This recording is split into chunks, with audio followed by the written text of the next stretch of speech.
Hello friends, welcome to commerce time money and banking UP board class 12। आज हम लोग पढ़ेंगे बैंक की विनियोजन नीति के सिद्धांत। तो सबसे पहले चैनल को सब्सक्राइब कर लीजिए, बेल आइकन को प्रेस करें ताकि मेरे आने वाली हर लेटेस्ट वीडियो की जानकारी आप तक होती रहे और आप मेरे चैनल के साथ जुड़े। आज हम लोग पढ़ेंगे लाभदायक या लाभ देने वाले विनियोग। चैप्टर है बैंकों द्वारा धन का विनियोजन। व्यापारिक बैंकों का मुख्य उद्देश्य अधिकाधिक लाभ कमाना होता है, अतः वे अपने कोषों का अधिक से अधिक भाग ऐसे क्षेत्रों में विनियोग करना चाहते हैं जहां से उनको अधिक लाभ प्राप्त हो। प्रमुख लाभदायक विनियोग निम्न प्रकार के हैं। जैसे मैंने पहले ही बताया कि बैंकों द्वारा धन का विनियोजन, आपने पिछली वीडियो में बताया था अलाभकारी विनियोजन। इस वीडियो में मैं आपको लाभकारी विनियोजन के बारे में बता रहा हूँ। इसमें सबसे पहला है मांग तथा अल्पकालीन सूचना पर देय धन। बैंक द्वारा दिए गए ये ऐसे ऋण होते हैं जिन्हें बैंक बिना किसी पूर्व सूचना देकर वापस ले सकता है। इस ऋण की अवधि 1 सप्ताह से लेकर 15 दिन तक की होती है और ऐसे ऋण पर बैंक को कम से कम ब्याज प्राप्त होता है, परंतु अति अल्पकालीन होने से ये बैंक के तरल विनियोग होते हैं। तरल विनियोग का मतलब क्या होगा? ये ऐसे ऋण होते हैं जो किसी भी ग्राहक को 1 सप्ताह से 15 दिन के लिए उधार दिए जाते हैं और इसकी जो ब्याज दर होती है वो भी कम होती है। कम होने का कारण कि इसकी अवधि कम होती है और लेकिन इसमें तरलता ज़्यादा होती है। तो बैंक अपना धन ऐसी जगह विनियोजित करता है जहाँ पे तरलता जल्द से जल्द हो सके, लिक्विडिटी। बिलों की खरीद अथवा कटौती पर भुनाना। व्यापारी अपने देनदारों पर विनिमय विपत्र लिखते हैं और देनदार उसे स्वीकार कर व्यापारी को देते हैं और व्यापारी इसे बैंक से कुछ कटौती पर भुना लेते हैं। इस प्रकार बैंक व्यापारिक बिलों को उनकी अदायगी से पूर्व भुनाकर विनियोजन करते हैं। इसके अलावा बैंक अन्य बैंकों द्वारा भुनाए गए विपत्रों को क्रय करके भी अपनी निधियों का अल्पकालिक विनियोजन कर सकते हैं। ऐसे बैंकों को सुरक्षित आय प्राप्त होगी।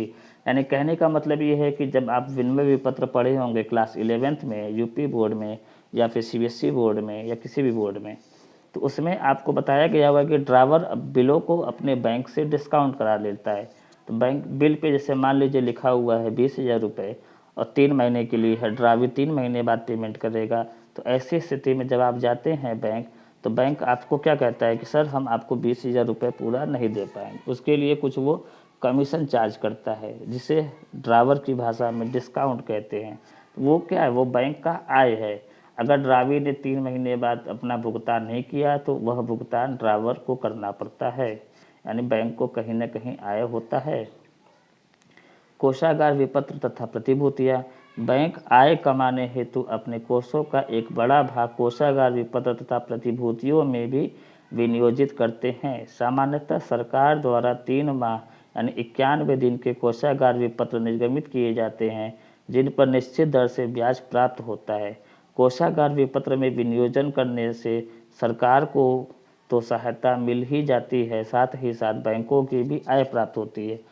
बैंक अपना धन कोषागार विपत्र में भी लगाते हैं जिससे राष्ट्र हित भी होता है, जिससे देश को लाभ होता है, सरकार को आय, सरकार को धन मिलता है और बैंकों को भी उचित समय पर सही ब्याज मिलता है। ऋण तथा अग्रिम। बैंकों द्वारा अपने कोषों का अधिकांश भाग अग्रिम में ही विनियोजित किया जाता है। न केवल बैंकों को काफ़ी आय प्राप्त होती है बल्कि इसमें सुरक्षा भी होती है क्योंकि ऋण उचित जमानत के आधार पर ही दी जाती है। अग्रिम अग्र प्रकार के होते हैं, यानी जो आगे लिखा हुआ है ऋण तथा अग्रिम अग्र प्रकार के होते हैं। इसमें पहला साधारण ऋण। बैंक जब किसी व्यक्ति या संस्था को एक निश्चित धनराशि एक निश्चित अवधि के लिए अग्रिम के रूप में प्रदान करती है तो उसे ऋण कहते हैं। ग्राहक को ऋण के संपूर्ण राशि पर ब्याज देना पड़ता है। ऋण की अवधि निश्चित होती है और इस अवधि तक भुगतान न करने पर जमानत में रखी गई संपत्ति को बेचकर राशि वसूल कर ली जाती है। यानी अब ये समझिए साधारण ऋण, जैसे मुझे लोन की रिक्वायरमेंट थी, मैं बैंक गया तो बैंक ने बोला कि आपके पास कोई सिक्योरिटी है, तो मैंने सिक्योरिटी के रूप में अपने बिल्डिंग दे दी है, बिल्डिंग के पेपर को मैंने बैंक के पास मॉर्गेज के रूप में रख दिया। बैंक क्या करेगा, मैंने अगर बैंक की लोन या ईएमआई का पेमेंट नहीं किया तो बैंक मेरी उस बिल्डिंग को सेल करेगा। सेल करने के बाद अपने जो लोन अमाउंट है उसको रिकवर करेगा, रिमेनिंग अमाउंट को वो मुझे वापस कर देगा।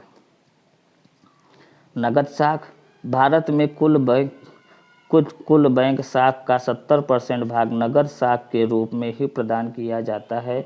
बैंक से रकम उधार लेने वाले ग्राहक को एक निर्धारित अधिकतम सीमा तक कोई भी धनराशि स्वेच्छानुसार निकालने की अनुमति प्राप्त होती है। व्यवहार में प्रायः इनको लिमिट के नाम से जाना जाता है। नगद साख चालू खाते की तरह होता है, जिसमें से रकम निरंतर निकाली तथा जमा की जाती रहती है। ऋणी प्राप्त व्यक्ति द्वारा वास्तव में प्रयोग में लाई गई रकम पर बैंक ब्याज लेता है। नगद साख, जैसा मैंने आपको पिछली वीडियो में बताया था कि बैंक एक कैश क्रेडिट की सुविधा फैसिलिटी अवेलेबल करती है व्यापारियों को।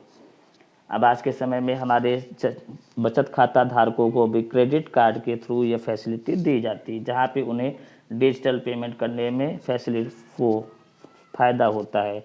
वो विड्रॉल नहीं कर सकते हैं, विड्रॉल कर सकते हैं लेकिन उसके चार्जेस बैंक की तरफ से ज़्यादा होते हैं। यहाँ पे क्या कह रहा है कि अब अगर ऋणी ने जितने रुपए निकाला बैंक उसी पर ब्याज लेगा, उससे अतिरिक्त नहीं। मान लीजिए बैंक ने मुझे 2 लाख की लिमिट दी, अब 2 लाख पे से मैंने सिर्फ 70,000 रुपये निकाले तो मुझे सिर्फ 70,000 रुपये पे ब्याज देना है। रिमेनिंग 1,30,000 रुपये पे कोई ब्याज नहीं देना है।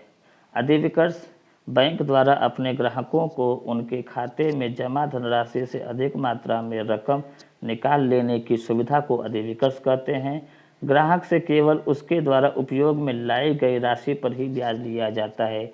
ये अधिविकर्ष पहले चालू खाता धारकों को मिलता था, लेकिन जब से केंद्र में बीजेपी की सरकार आई, नरेंद्र मोदी की सरकार आई, तो उन्होंने जनधन खाता खुलवाया लोगों से, और जनधन खाते पे यह सुविधा उपलब्ध कराई जाती कि उपलब्ध है। और यह सुविधा जनधन खाता धारकों के लेन देन पर निर्भर करता है कि उन्हें अधिविकर्ष की कितनी राशि प्राप्त होगी। ऋण देते समय ध्यान देने योग्य बातों में क्या बताया गया है? सुरक्षा बताया गया है। बैंक जमाकर्ताओं से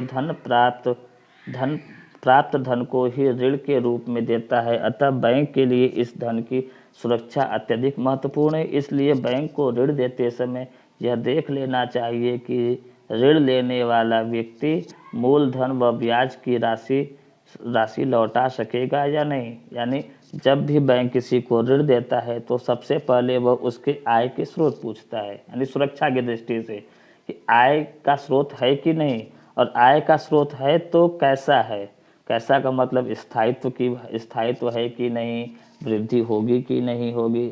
ऐसा तो नहीं कि बिजनेस जो कर रहा है वो बिजनेस डे बाय डे या ईयर बाय ईयर लॉस में जा रहा हो फिर भी वो लोन ले रहा हो। तो बैंक ऐसे लोगों को लोन नहीं देगा जिनके आय में स्थायित्व न हो, ताकि उसका ऋण डूबे न। उन्हीं व्यक्तियों को ऋण देगा जिनके आय में सुरक्षित स्थायित्व होगा। तरलता को प्राथमिकता से क्या तात्पर्य है कि ऐसी प्रतिभूतियों के आधार पर ऋण देना चाहिए जिन्हें बेचकर या केंद्रीय बैंक के पास रखकर राशि प्राप्त हो सके। केंद्रीय बैंक यानी रिजर्व बैंक की बात करें, प्रतिभूतियां में आपके अंश, ऋण पत्र, ट्रेजरी बिल और कोषागार विपत्र ऐसी चीज़ें आती हैं। ऋण का उद्देश्य, बैंक को किसी को ऋण देने से पूर्व ऋण लेने के उद्देश्य की जानकारी प्राप्त होनी चाहिए। उपभोग एवं सट्टा कार्यों के लिए ऋण नहीं देना चाहिए। बैंक जब भी किसी व्यक्ति को ऋण देता है तो सबसे पहले यह जानने की कोशिश करता है कि ऋण का उद्देश्य क्या है। आप कोई संपत्ति खरीदने के लिए ऋण ले रहे हैं, या फिर शादी विवाह के लिए ले रहे हैं, या किस कार्य के लिए ले रहे हैं। कार्य अगर उचित होगा तभी बैंक ऋण देगा, कार्य अनुचित होगा तो बैंक ऋण नहीं देगा। फिर है प्रतिभूति। बैंकों को बिना प्रतिभूति के ऋण नहीं देना चाहिए, क्योंकि बिना प्रतिभूति के दिए गए ऋण की सुरक्षा में आशंका पैदा हो सकती है। यानी बैंक बिना सिक्योरिटी के लोन नहीं देता है। मूल्यांतर अथवा मार्जिन राशि, बैंकों द्वारा जो प्रतिभूति ऋण देने के लिए स्वीकार की जाए उनके मूल्य तथा ऋण की रकम में उचित मूल्यांतर रखना आवश्यक है। मूल्यांतर मतलब मूल्य का अंतर। आपने जैसे कोई एसेट्स बैंक के पास मॉर्गेज यानी गिरवी के रूप में रखा, तो बैंक आपके एसेट्स का 70 से 80% अमाउंट ही आपको लोन के रूप में देगा, रिमेनिंग अमाउंट वो मार्जिन मनी के रूप में रखता है। ऋणी की साख की जांच। बैंक को ऋणी के चरित्र, ईमानदारी, क्षमता, पूंजी साख, अनुभव आदि के संबंध में विस्तृत जानकारी एकत्र करके पूर्ण रूप से संतुष्टि कर लेनी चाहिए। बैंक को ईमानदार, चरित्रवान एवं प्रतिष्ठावान व्यक्तियों को ही ऋण देना चाहिए। बैंक किसी भी ऐसे व्यक्ति को ऋण नहीं देता है जिसकी साख अच्छी न हो। साख का मतलब यहाँ पे है कि ऋण चुकाने की क्षमता। व्यक्ति अगर ईमानदार नहीं है तो लोन नहीं मिलेगा, चरित्र नहीं है तो लोन नहीं मिलेगा, उसकी क्षमता नहीं है तो नहीं मिलेगा, और उसके पास पूंजी नहीं है तो लोन नहीं मिलेगा। जोखिम की विविधता। बैंकों को इस बात का भी ध्यान रखना चाहिए कि उसके द्वारा दिए गए सारे ऋण एक ही क्षेत्र के उद्योगों, व्यापार आदि में न चले जाएं। एक ही उद्योग, व्यापार को ऋण देने में अधिक जोखिम होती है, इसलिए बैंक को विभिन्न प्रकार के व्यवसायों, उद्योगों को ऋण प्रदान करे। ऐसा करने से जोखिम का समुचित विवरण हो जाता है। यानी कहने का मतलब बैंक जो लोन देता है वो सिर्फ एक है, यानी केवल उद्योगपतियों को ही या केवल व्यापारियों को ही नहीं देगा, वो आम लोगों को भी देगा। वो जो सैलरी पर्सन है, सैलरीड एम्प्लॉयड है, उनको भी लोन देगा, ताकि उनके जो जोखिम है वो अलग अलग सेक्टर में डिस्ट्रीब्यूट हो जाए। ऋण की मात्रा।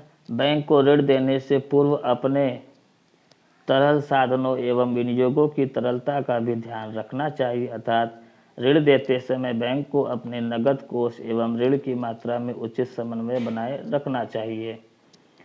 ऋण के लिए जमानतें। जमानतों में व्यक्तिगत जमानत है पहले इसमें लिखा है कि बैंकों द्वारा कभी कभी व्यक्तिगत साख के आधार पर अल्पकालीन ऋण प्रदान किया जाता है। व्यक्तिगत जमानत पर ऋण देने से पूर्व बैंक ऋणी की आर्थिक स्थिति यानी बैलेंस शीट, व्यवसाय, साख, व्यापारिक कुशलता तथा चरित्र आदि से संबंधित जानकारी प्राप्त कर लेता है। व्यक्तिगत जमानत के आधार पर ऋण देने में अधिक जोखिम व्यक्तिगत जमानत के आधार पर ऋण देने में अधिक जोखिम रहती है, इसलिए बैंक व्यक्तिगत जमानत पर ऋण नहीं देता है। सहायक जमानत। ऋण की सुरक्षा के लिए ऋणी द्वारा बैंक के पास जमानत के रूप में रखी गई संपत्ति, वस्तु सहायक जमानत कहलाती है। ऋण के जमानत के रूप में रखी गई वस्तु या संपत्ति 3 प्रकार से रखा जा सकता है। पहला, रहन अथवा ग्रहणाधिकार। इसमें जमानत के रूप में रखी गई संपत्ति बैंक के पास रहती है तथा ऋण वसूल न होने पर बैंक इसे न्यायालय की आज्ञा से बेचकर अपना ऋण वसूल कर सकता है, यानी रहन या ग्रहणाधिकार। हमने उसे ग्रहण करने का अधिकार दिया हुआ है। गिरवी। इसमें भी जमानत के रूप में रखी गई संपत्ति बैंक के पास रहती है तथा ऋण वसूल न होने पर बैंक ऋणी को सूचना देकर जमानत के रूप में रखी गई संपत्ति को बेच सकता है। इसके लिए उसे न्यायालय की अनुमति आवश्यक नहीं होती। अगर रहन रखा हुआ या ग्रहणाधिकार है तो हमें न्यायालय की परमिशन लेनी पड़ती है बैंक को, और अगर गिरवी रखा हुआ है तो बैंक की परमिशन न्यायालय की परमिशन बैंक को नहीं लेनी पड़ती है। बंधक। जब ऋण लेने वाला भूमि, भवन, मशीनरी आदि अचल संपत्ति की जमानत के आधार पर ऋण लेता है तो ऐसी अचल संपत्ति को बैंक का प्रभार उत्पन्न करने को बंधक कहते हैं। अचल संपत्ति तो बैंक के पास नहीं होती, लेकिन उस पर बैंक का अधिकार होता है, अर्थात ऋणी द्वारा भुगतान न करने पर यह संपत्ति पर बैंक का स्वामित्व हो जाता है। अचल संपत्ति। अचल संपत्ति में लिखा हुआ है कि अचल संपत्ति के अंतर्गत दीर्घकालीन मूर्त संपत्तियों जैसे भूमि, भवन, फैक्ट्री, प्लांट तथा भूमि से लगी संपत्ति को शामिल किया जाता है। माल में देख लीजिए कृषि उत्पाद, बागान उत्पाद जैसे चाय, फल आदि, औद्योगिक कच्चा माल, निर्मित माल या खनिज पदार्थ। जीवन बीमा पॉलिसी। बीमा एक ऐसा अनुबंध है जिसके द्वारा बीमित व्यक्ति द्वारा निर्धारित प्रीमियम चुकाते रहने के प्रतिफल में बीमा कंपनी बीमा कराने वाले व्यक्ति अथवा उसके नामांकित व्यक्ति को बीमित व्यक्ति की मृत्यु होने पर या एक निश्चित अवधि के व्यतीत हो जाने पर एक निश्चित राशि देने का वचन देती है। बीमा पॉलिसी पर बैंक द्वारा दिया गया ऋण सुरक्षित माना जाता है, क्योंकि ऋण जितने दिन अधिक रहता है, पॉलिसी का मूल्य उतना ही बढ़ता रहता है। यानी LIC जितने लंबे टेन्योर का होगा, उसकी अमाउंट उतनी ज़्यादा बढ़ते जाते हैं। स्कंद विनिमय प्रतिभूतियों में सरकारी प्रतिभूतियाँ, अर्ध सरकारी प्रतिभूतियाँ, संयुक्त स्कंद प्रतिभूतियाँ भी आती हैं। तो ये तो था बैंकों द्वारा धन का विनियोजन, जो लाभकारी विनियोजन था। तो आज के लिए इतना ही। वीडियो अच्छा लगा हो तो चैनल को सब्सक्राइब करें और बगल में जो बेल आइकन है उसको ऑल पे प्रेस करें, ताकि आने वाली हर वीडियो की जानकारी आप तक होती रहे। और शेयर वीडियो को लाइक करें। Thank you.